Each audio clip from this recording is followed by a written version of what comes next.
আমাদেরকে ধরতে এত সহজ নয়। প্রশাসনের নাকের ডাকা দিয়ে ভারত চলে এসেছি।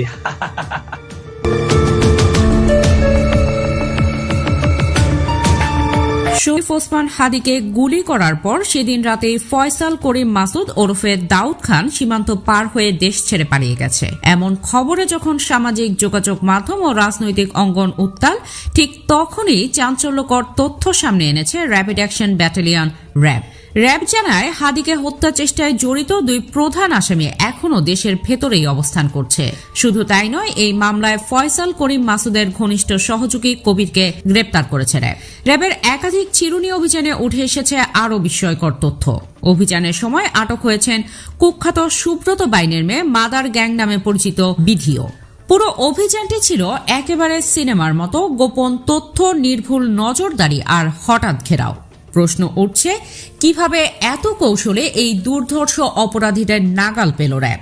ফয়সাল করিম মাসুদ এখন কোথায়, আর তার সহযোগী কবির বা কি তথ্য দিল যা তদন্তে নতুন মোড় আনতে পারে? এই সব প্রশ্নের উত্তর নিয়ে আজকের এই বিশেষ আয়োজন, তাই পুরো ভিডিওটি দেখার অনুরোধ রইল। আল্লাহ না করুক ওসমান হাদির যদি কিছু হয়ে যায়, কোনো কারণে সে নিঃশ্বাস বন্ধ করে, সেই দিন এই অন্তর্বর্তীকালীন র্যাপিড অ্যাকশন ব্যাটালিয়নের গোয়েন্দা শাখার এক বিশেষ অভিযানে ওসমান হাদি হত্যা চেষ্টা মামলার মূল সন্দেহভাজন ফয়সালের ঘনিষ্ঠ সহযোগী কবিরকে গ্রেপ্তার করা হয়। গোপন সংবাদের ভিত্তিতে র্যাবের একটি দল তার আত্মগোপন স্থলে অভিযান চালিয়ে তাকে আটক করে। সোমবার র্যাব সদর দপ্তর থেকে পাঠানো এক খুদে বার্তায় এই তথ্য নিশ্চিত করা হয়। র্যাব জানিয়েছে, এই গ্রেপ্তারের ফলে হাদি হত্যা চেষ্টা মামলার তদন্তে বড় ধরনের অগ্রগতির সম্ভাবনা তৈরি হয়েছে।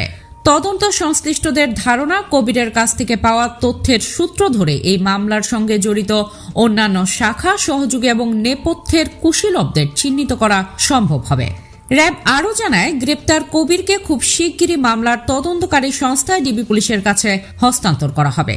কিন্তু প্রশ্ন হল, হাদিকে হত্যা চেষ্টার পর কিভাবে এই অপরাধী চক্র এত দ্রুত আত্মগোপনে চলে গেল, আর কেন তাদের ধরতে গিয়ে রীতিমতো হিমশিম খেতে হলো প্রশাসনকে?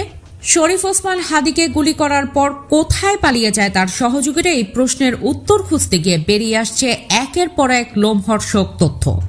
শরীফ ওসমান হাদিকে গুলি করার ঘটনায় দায়ের করা হত্যা চেষ্টা মামলার প্রধান অভিযুক্ত ফয়সাল করিম মাসুদের ঘনিষ্ঠ সহযোগী কবির ঘটনার পরপরই গা ঢাকা দেয়। দীর্ঘ অনুসন্ধান ও গোপন নজরদারির পর অবশেষে সোমবার 15 ডিসেম্বর দিবাগত রাতে নারায়ণগঞ্জের ফতুল্লা থানার পাগলা এলাকায় অভিযান চালিয়ে তাকে গ্রেপ্তার করে র্যাব। কিন্তু প্রশ্ন থেকে যায়, হাদিকে গুলি করা আলমগীর কোথায় ছিল? গত 3 দিন ধরে তন্ন তন্ন করে খুঁজেও যখন তাকে পাওয়া যাচ্ছিল না, তখন কিভাবে এবং ঠিক কোন সূত্র ধরে তাকে আটক করল র্যাব? এই পুরো অভিযানের কাহিনী সিনেমার গল্পকেও হার মানায়। গ্রেপ্তার কবির পটুয়াখালীর সদর উপজেলার টিটকাটা এলাকার মৃত মোজাফফরের ছেলে। বর্তমানে সে কেরানীগঞ্জের আশিনগর এলাকার বাসিন্দা। র্যাব 11-র কমান্ডার মোহাম্মদ নাইমুল হকের স্বাক্ষরিত এক প্রেস বিজ্ঞপ্তিতে জানানো হয়, শরীফ ওসমান হাদিকে গুলির পরপরই কবির আত্মগোপনে চলে যায়। সে নারায়ণগঞ্জের ফতুল্লা এলাকায় এক স্বজনের বাসায় আশ্রয় নেয়। সেখান থেকে গোপন তথ্যের ভিত্তিতে অভিযান চালিয়ে তাকে গ্রেপ্তার করে র্যাব সদস্যরা।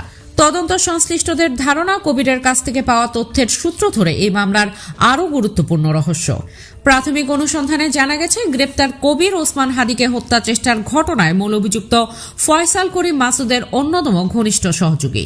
বিভিন্ন গণমাধ্যমে প্রকাশিত সিসিটিভি ফুটেজ বিশ্লেষণে কবিরের উপস্থিতি স্পষ্টভাবে ধরা পড়ে।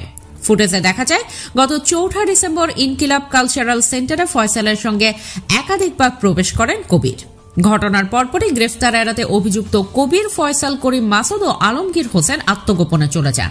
তবে গোপন গোয়েন্দা তথ্যের ভিত্তিতে অভিযান চালিয়ে কবিরকে গ্রেফতার করতে সক্ষম হয় র্যাব। পরবর্তী আইনগত কার্যক্রমের জন্য গ্রেফতার কবিরকে ঢাকা মেট্রোপলিটন পুলিশের গোয়েন্দা শাখা ডিবির কাছে হস্তান্তর করা হয়েছে। এদিকে র্যাবের পাঠানো প্রেস বিজ্ঞপ্তিতে ঘটনার বিস্তারিত তুলে ধরা হয়। সেখানে জানানো হয়, গত 12 ডিসেম্বর দুপুরে রাজধানীর পুরানা পল্টনের বক্স কালভার্ট রোড সংলগ্ন বিজয়নগর এলাকায় ইনকিলাব মঞ্চের আহ্বায়ক ও ঢাকা 8 আসনের সম্ভাব্য স্বতন্ত্র সংসদ সদস্য প্রার্থী শরীফ ওসমান হাদি একটি রিকশায় যাওয়ার সময় মোটরসাইকেলে করে আসা দুইজনের একজন তাকে লক্ষ্য করে গুলি চালিয়ে পালিয়ে যায়। গুলিতে হাদির মাথায় গুরুতর আঘাত লাগে এবং তিনি আশঙ্কাজনক অবস্থায় আহত হন।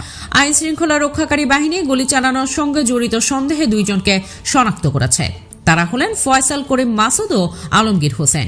এই ঘটনার পর দেশ জুড়ে ব্যাপক চাঞ্চল্যের সৃষ্টি হয়। হাদির উপর হামলার ঘটনায় জড়িতদের গ্রেফতারের লক্ষ্যে র্যাব 11 গোয়েন্দা নজরদারি আরও জোরদার করেছে। পাশাপাশি সম্ভাব্য সব যোগাযোগ, আশ্রয়স্থল ও পলায়ন রুট নিবিড়ভাবে পর্যবেক্ষণ করা হচ্ছে। এই ধারাবাহিকতায় গোপন তথ্যের ভিত্তিতে র্যাব 11-র একটি দল 15 ডিসেম্বর রাতে নারায়ণগঞ্জের ফতুল্লা থানাধীন পাগলা এলাকায় অভিযান পরিচালনা করে। অভিযানে ওসমান হাদি হত্যা চেষ্টার মূল অভিযুক্ত ফয়সাল করিম মাসুদের ঘনিষ্ঠ সহযোগী কবিরকে গ্রেপ্তার করা হয়। তদন্ত সংশ্লিষ্টদের মতে শরীফ ওসমান হাদিকে লক্ষ্য করে চালানো কিলিং মিশনে ফয়সাল করিম মাসুদ, আলমগীর হোসেন এবং কবির এই 3 জনের মধ্যে যোগসূত্র রয়েছে। সেই যোগসূত্রের অনুসন্ধান করতে গিয়ে সামনে আসছে আরও চাঞ্চল্যকর তথ্য। এরই মধ্যে শীর্ষ সন্ত্রাসী সুব্রত বাইনের কন্যা সিনথিয়া বিথিকে গ্রেপ্তার করেছে র্যাপিড অ্যাকশন ব্যাটালিয়ন র্যাব। সোমবার র্যাব 11-র একটি দল কুমিল্লা থেকে তাকে আটক করে। র্যাব ও সংশ্লিষ্ট সূত্রের ভাষ্য অনুযায়ী বাবার দীর্ঘ কারাবাসের সুযোগে অপরাধ জগতের একটি বড় অংশের নিয়ন্ত্রণ কার্যত তার হাতেই ছিল বলে ধারণা করা হচ্ছে। আন্ডারওয়ার্ল্ডে তিনি গ্যাং মাদার নামে পরিচিত ছিলেন বলেও তদন্ত সংশ্লিষ্টদের দাবি। সংশ্লিষ্টদের মতে এই গ্রেপ্তার শুধু একটি সন্ত্রাসী পরিবারের সদস্যকে আইনের আওতায় আনার ঘটনা নয়, বরং এটি দেশের আন্ডারওয়ার্ল্ডে ক্ষমতার ভারসাম্য, আন্তদেশীয় অপরাধী যোগাযোগ এবং সাম্প্রতিক রাজনৈতিক অস্থিরতার সঙ্গে অপরাধ জগতের সম্ভাব্য সম্পৃক্ততা সবকিছুর জন্যই গুরুত্বপূর্ণ।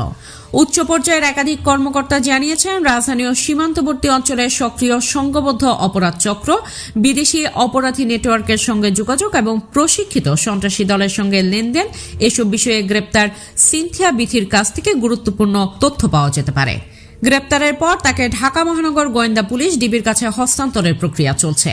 প্রাথমিকভাবে র্যাব তার নিয়ন্ত্রণাধীন অস্ত্র ভান্ডার, কিলার টিম এবং আন্তর্জাতিক অপরাধী নেটওয়ার্ক সম্পর্কে তথ্য উদ্ধারের চেষ্টা করছে। বিশ্বস্ত সূত্রের দাবি, সিনথিয়া বিথি শুধু সুব্রত বাহিনীর উত্তরাধিকারী হিসেবেই পরিচিত ছিলেন না, বরং বাবার অনুপস্থিতিতে অত্যন্ত কৌশলে পুরো নেটওয়ার্কের নিয়ন্ত্রণ নিজের হাতে নেন। তার বিরুদ্ধে চাঁদাবাজি, টেন্ডারবাজি ও অবৈধ অর্থ লেনদেন সহ বিভিন্ন অপরাধমূলক কর্মকাণ্ডে সম্পৃক্ততার অভিযোগ রয়েছে। গোয়েন্দা কর্মকর্তারা বলছেন, যদিও সুব্রত বাইন দীর্ঘ সময় কারাগারে ছিলেন, তবে তার সন্ত্রাসী সাম্রাজ্য একটুও দুর্বল হয়নি, বরং তার কন্যা সিনথিয়া বিথির মাধ্যমে তার নতুন আঙ্গিকে পরিচালিত হচ্ছিল।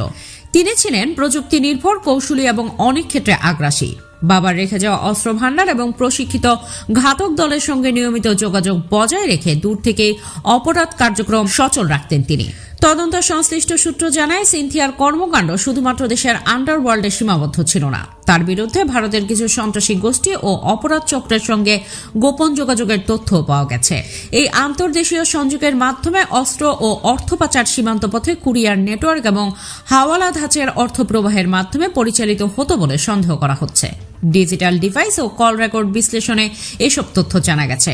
পাশাপাশি তদন্তকারীরা খতিয়ে দেখছেন ভারতে পালানো কিছু বাংলাদেশি রাজনৈতিক নেতা ও সাবেক পুলিশ কর্মকর্তাদের সঙ্গে তার কোনো যোগাযোগ ছিল কিনা। একাধিক কর্মকর্তা জানান, এই ধরনের আন্তর্দেশীয় যোগাযোগ প্রমাণিত হলে তা শুধু আইন শৃঙ্খলার সমস্যা নয়, জাতীয় নিরাপত্তার জন্য গুরুতর হুমকি হিসেবে ধরা হবে। সিনথিয়া বিথি সাবেক সন্ত্রাসী সুব্রত বাইনের কন্যা। তার ব্যক্তিগত জীবনের কিছু তথ্য গোয়েন্দাদের নজরে এসেছে। তিনি বাবার 3 স্ত্রীর মধ্যে লুসির বড় সন্তান। তার ভাই তৌকির আলী রিপন একসময় বাবার গাড়ি চালক ওসমানের সঙ্গে পালিয়ে বিয়ে করেন। ধারণা করা হচ্ছে এই সম্পর্কের মাধ্যমে ওসমান আন্ডারওয়ার্ল্ডে প্রবেশ করেন। তবে বর্তমানে সেই সম্পর্ক টিকে আছে কিনা বা ওসমানের বর্তমান অবস্থার বিস্তারিত তথ্য নিশ্চিত হওয়া যায়নি।